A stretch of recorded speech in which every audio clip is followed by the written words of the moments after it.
பகுதியில் வெளியிட தயாராக இருக்கிறோம். இதற்கெல்லாம் காரணமாக என்னுடைய அருமை நண்பர், என்னுடைய பார்ட்னர் திரு ராஜரத்னம் அவர்களை என் நன்றியை தெரிவித்துக் கொள்கிறேன். மற்றும் இந்த படம் வரும்போது எல்லாம் நீங்கள் தியேட்டரில் பார்த்து எங்களுக்கு ஒரு நல்ல ஒரு வெற்றியின் கலப்பை எங்களுக்கு தருமாறு கேட்டுக்கொள்கிறேன். நன்றி. நன்றி சார். அடுத்ததாக தயாரிப்பாளர் திரு ராஜரத்னம் அவர்கள்.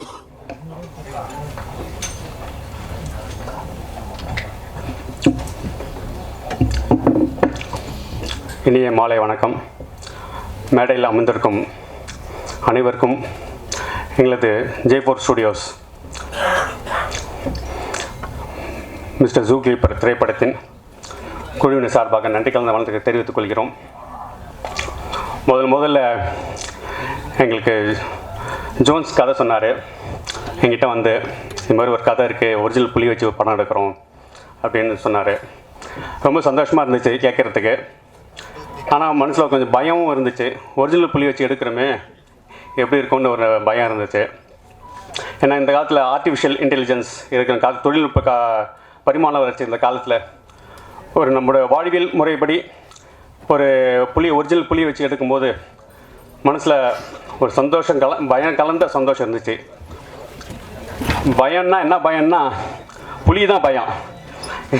நம்ம இருக்கிற மனுஷால் பயம் கிடையாது. மனுஷால சம்பாதிச்சிக்கலாம், எப்படி வேணால் சம்பாதிச்சிக்கலாம். மனுஷால புலி இப்போ ஒவ்வொரு நாளும் ஒரு பயம் இருந்துனே இருக்கும் அந்த படம் ஷூட் பண்ணும்போதெல்லாம். ஏன்னா ஒரு நாயை வச்சு படம் எடுத்தால் ஒரு 16 கடிச்சிச்சுன்னா ஒரு 16 ஊசி போட்டு சரி பண்ணிக்கலாம்.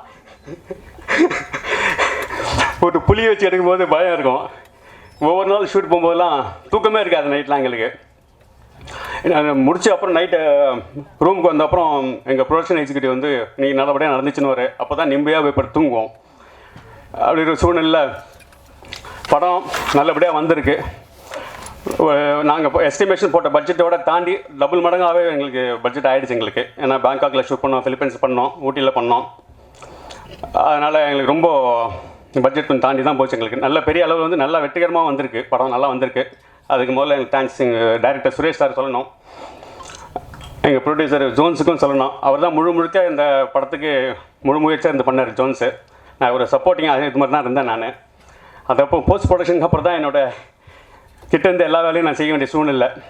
இன்னும் சொல்லப்போனால் ஷூட்டிங்கு நானும் ஜோன்ஸும் 2 பேருமே ஷூட்டிங் சைடுக்கு போனதில்லை. இது வரைக்குமே நாங்கள் போனதில்லை. எல்லாமே எங்கள் ப்ரொடக்ஷன் எக்ஸிக்யூட்டிவ் கார்த்திக் தான். இன்னும் சொல்லப்போனால் அவர் தான் ப்ரொடியூசராக இருந்து எங்களுக்கெல்லாம்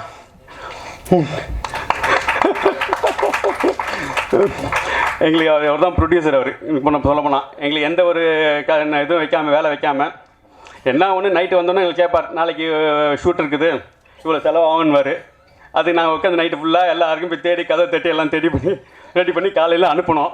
அதுதான் எங்களோட வேலை. அதனால் படம் ரொம்ப வெற்றிகரமாக வந்திருக்குது. இந்த படத்தில் கதையை நாயகனாக புகழ் முதல்ல எங்கள் படத்தில் அறிமுகம் ஆகிறாரு. அதில் பெரிய சந்தோஷம் எங்களுக்கு. புகழ் என் தம்பி புகழின் உச்சிக்கு செல்ல வேணும்னு எங்கள் ஆசைப்பட்டு இந்த படத்தின் மூலமாக என்னுடைய வாழ்த்துக்களை தெரிவித்துக் கொள்கிறேன்.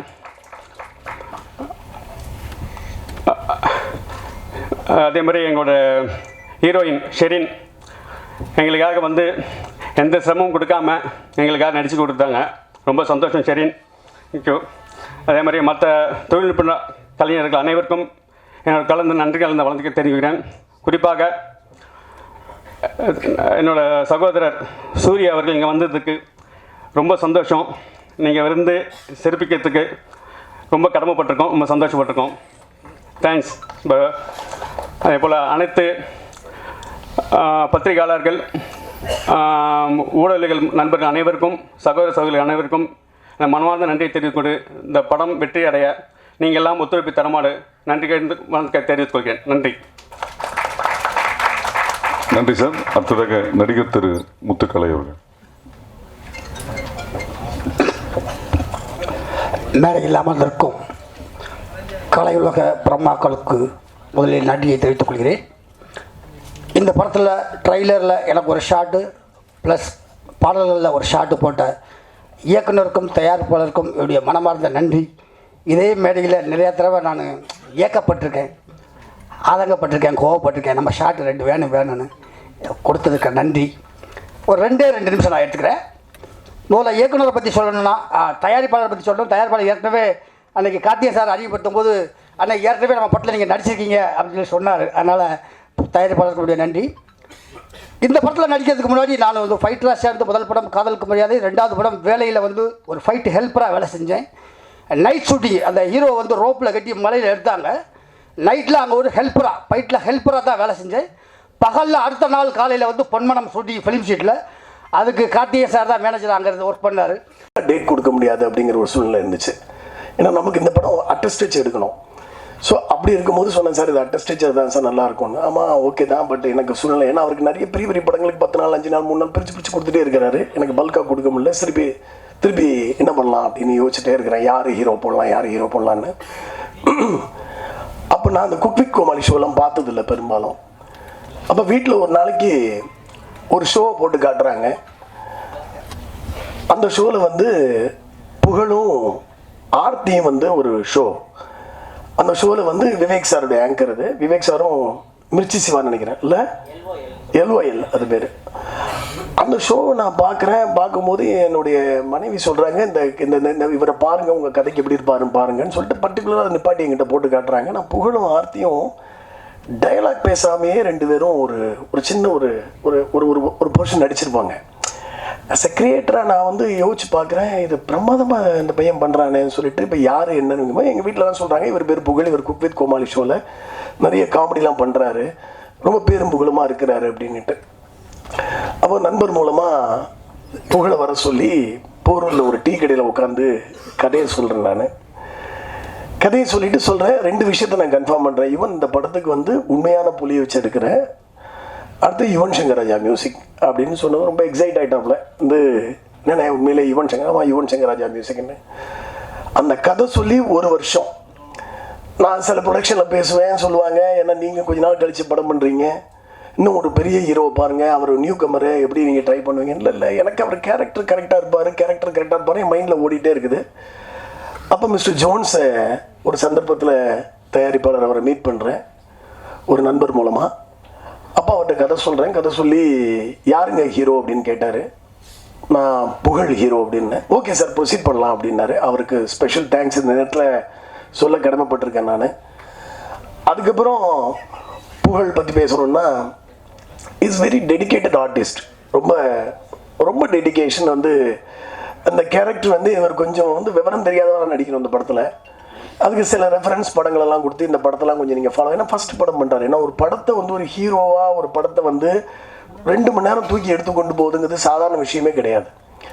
அப்படி இருக்கும்போது ஏதாவது பிரச்சனையா? ஒன்றும் இல்லையா?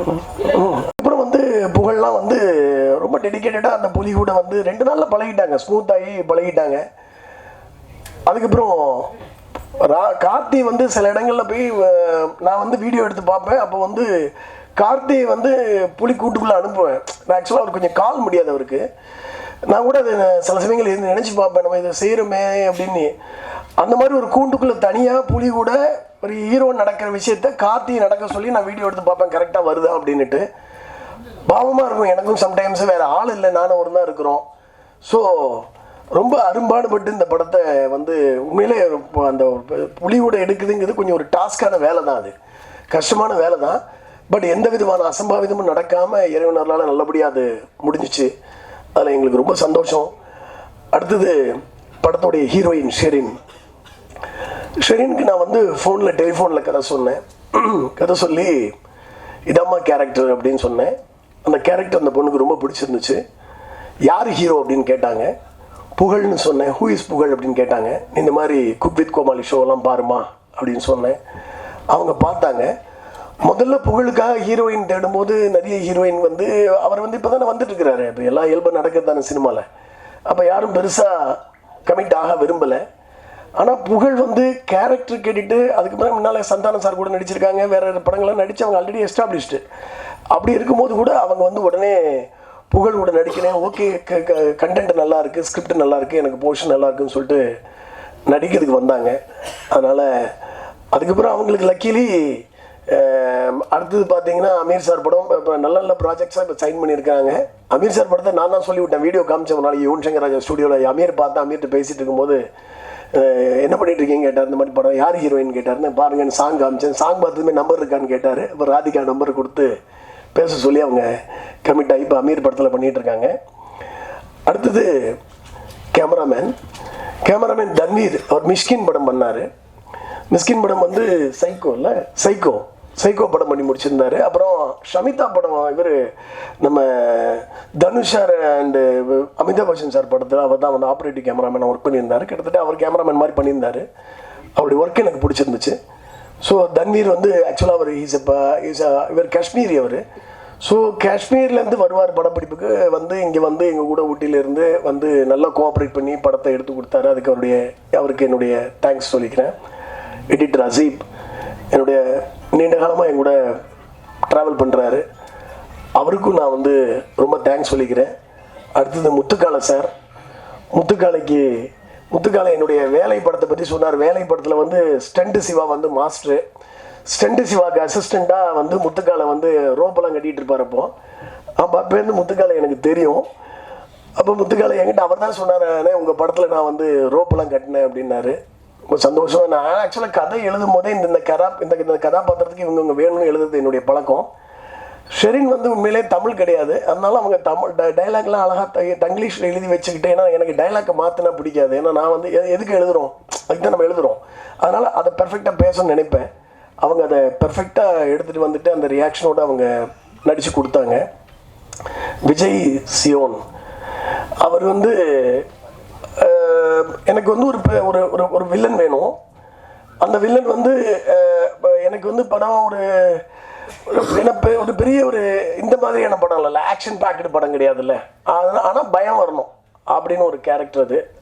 அப்போ விஜய் வர சொல்லி டெஸ்ட் எடுத்து பார்த்துட்டு கொஞ்ச நாளைக்கு அவரை நடிப்பு பயிற்சி கூட அனுப்பிச்சி விட்டோம். நாங்கள் அவர் போயிட்டு நான் நடிச்சுட்டு தான் இருந்தார், இருந்தாலும் போயிட்டு வாங்கன்னு ஒரு 15 நாள் போய் கிளாஸுக்கு போயிட்டு வந்து சொன்னார். நானே இந்த மாதிரி பண்ணிட்டேன்னாரு. பட் ரொம்ப நல்லா ட்ரெமெண்டஸாக ஒர்க் பண்ணி கொடுத்தாரு எங்களுக்கு. அவருக்கும் என்னுடைய நன்றியை தெரிவிச்சுக்கிறேன். Stunt master, my dear friend, ரொம்ப அமேசிங். அந்த கிளைமாக்ஸில் அடிக்கிறதுலாம் பார்த்தீங்கன்னா அந்தளவுக்கு லைஃபாக எடுத்து கொடுத்தாரு. ஆக்சுவலாக வந்து ஒரு காட்டுக்குள்ளே ஒரு சேஸ் ஒன்று எடுத்தோம், அதெல்லாம் ரொம்ப பிரமாதமாக ஒரு ஷார்ட் டைமில் ரொம்ப அற்புதமாக ஒர்க் பண்ணி கொடுத்தாரு. அவருக்கு என்னுடைய ஸ்பெஷல் தேங்க்ஸ் நான் இந்த தமிழத்தில் தெரிவிச்சுக்கிறேன். அடுத்தது டான்ஸ் மாஸ்டர். பேங்காக்கில் நைட்டு பட்டையால் வந்து ராத்திரி எல்லோரும் ஊர் சுற்றுவாங்க, ஆனால்